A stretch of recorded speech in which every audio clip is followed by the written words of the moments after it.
근데 제가 이제 버블이라는 단어를 사용을 한 거는 당시 부동산 버블에 좀 집중을 했던 것도 있지만 제 개인적으로는 이게 영문 제목이 패밀리 인 더 버블이거든요. 그래서 어떤 제가 영화 마지막에도 나오는 나레이션이기도 한데 이게 거품 안에 어떤 갇혀있는 느낌이 굉장히 많이 들었던 것 같아요. 그래서 떠다니고 있는 상태, 그래서 그 거품이 꺼지면 언제든 바닥으로 추락할 것 같은, 떨어질 것 같은 그런 느낌 같은 것들을 좀 많이 담고 싶었어요. 그래서 영문 제목도 그런 느낌을 살려서 그냥 버블 패밀리가 아니고 버블 안에 있는 어떤 가족이라는 의미로 사용을 했습니다. 이 이야기가 왜 시작이 되어야 하는지에 대해서 저희 계속 끊임없이 질문을 했던 것 같아요. 이 이야기를 왜 시작해야 되고 출발이 어떻게 되어야 되는지에 대한 동력이 생기지 않아서 계속 고민을 하던 와중에 편집자가 저한테 계속 물어봤던 게 이 영화를 한번 다시 얘기해봐. 이 이야기를 왜 찍기로 했는지 설명을 좀 해주겠니? 이렇게 물어봐서 제가 설명을 할 때마다 그 아버지를 우연히 만났었던 그 시점부터 이야기를 시작을 할 수밖에 없더라고요. 그러다 보니까 이거를 어떻게 영화적으로 다시 스토리텔링을 진행을 할지 고민을 하다가 찍은 소스들을 가지고 우연히 이제 편집으로 만들어낸 부분이었어요. 이렇게 저렇게 막 퍼즐을 맞추듯이 편집을 하다가 완성을 했는데 너무 찰떡같이 이게 붙더라고요. 그래서 아, 이거부터 시작을 해야 했구나. 그때 좀 다시 저희들끼리 환기를 하고 이 이야기를 넣기로 했습니다. 중간중간에 다른 영화제 아니면 마켓 같은 데서 프레젠테이션들을 몇 번 했었거든요. 그러다 보니까 이제 보도자료도 나가고 트레일러 예고편도 만들기도 했었는데 그런 것들을 부모님한테 계속 오픈하면서 보여드렸어요. 그래서 이게 우리 가족의 이야기가 아니고 그때 당시 IMF를 겪었던 혹은 8, 90년대를 지났던 가족들이 겪었던 이야기다라고 설명을 계속하고 설득을 하는 과정을 겪었었고요. 어머니나 아버지께서 부담스러운 내용 혹은 빼고 싶은 내용들은 나중에 다 확인을 해서 빼겠다라고 그 설득을 드리고 나서 이제 어머니랑 아버지랑 둘 다 좀 더 솔직하게 오픈을 하셨었고요.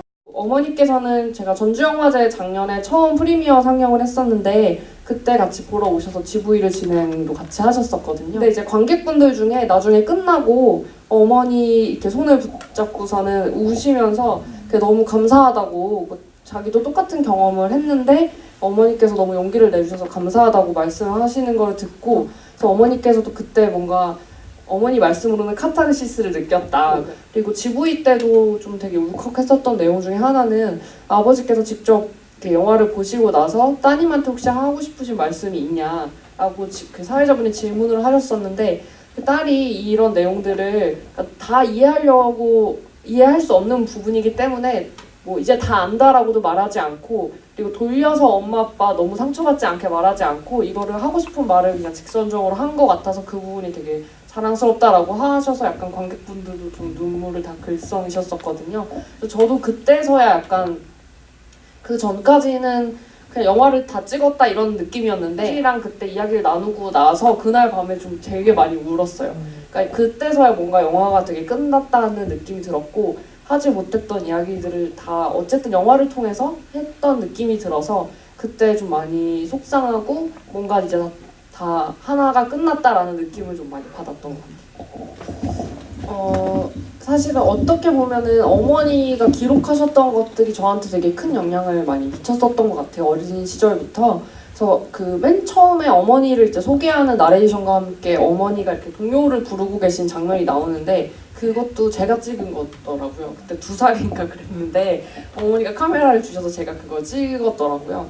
그래서 이후에 어머니가 사실은 사진 기록도 굉장히 많이 남기셨는데 거의 앨범이 한 10개에서 11개 정도 되거든요. 그래서 그 카메라를 제가 고등학교 1학년 때 어머니한테 그 카메라 어디 갔냐고 했더니 장롱에 있다고. 그래서 그때 카메라를 을지로에 혼자 가서 수리를 맡기고 그때부터 사진을 찍고 다녔어요. 그래서 그때 이후로 사실 제가 영화를 하기로 한 것도 그때 당시에 뭐 음악을 한다든지 글을 쓴다든지 다양한 것들이 있었지만 영화를 선택하게 된 거는 어떤 기록을 남기는 것 혹은 이미지로 무언가 표현하는 것 이런 것에 좀 많이 큰 영향을 미쳤던 것 같아요. 그래서 이후에는 사실 이 영화를 통해서 뭔가를 한다기보다는 뭔가 제가 느꼈을 때는 이 영화를 제 이야기를 하지 않으면 다음 영화를 찍을 수 없을 것 같다라는 생각이 되게 많이 들었었거든요. 그래서 이 내용을 어떻게든 꼭 그 영화로 만들어야 다음 스텝으로 나갈 수 있다라는 어떤 그런 결단 같은 것이 좀 있었었고요. 이 영화를 어쨌든 완성을 했기 때문에 뭔가 과업을 하나 한 느낌입니다. 네. 저는 아무래도 애증을 가지고 있다라는 표현이 좀 더 적합할 것 같아요. 그러니까 저도 20살 넘어서는 이사를 한 14, 5번 정도 다닌 것 같은데 계속 떠돌면서 살고 적당한 월세를 찾아서 늘 떠돌다 보니 뭐 자리를 잡는 곳은 재건축이 곧 진행될 곳이거나 혹은 옥탑방이거나 물이 새는 집이거나 그런 집들이었었던 것 같거든요. 근데 그 경험들이 사실은 제가 살고 있는 공간을 박탈당하는 어떤 경험들 때문에 계속해서 공간이나 도시에 대해서 좀 관심을 많이 가지고 있다라는 결론을 저 스스로는 좀 내렸었고요. 원형이 없는 어떤 도시 같다는 생각을 굉장히 많이 해서 최근에는 다른 어떤 작은 독립 출판사랑 같이 도시 공간에 대한 프로젝트를 하면서 책을 좀 써야 되는데 안 써서 지금 선언 같이 하는 겁니다. 네.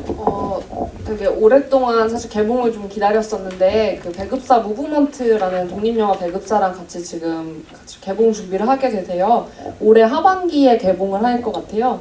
아직 제작 지원금이 다 없기 때문에 어떻게 될지 정확히 모르지만 그렇게 목표를 두고 하고 있어서 주변에다가 홍보를 많이 해주시고 또 그 어머니, 아버지 혹은 뭐 자녀분들이랑 한 번 더 보러 오셔서 또 이야기 나누시면 너무 감사드릴 것 같습니다. 오늘 앞으로 감독님 응원하는 차원에서 마지막 박수 치면서 감사합니다. 네, 고맙습니다.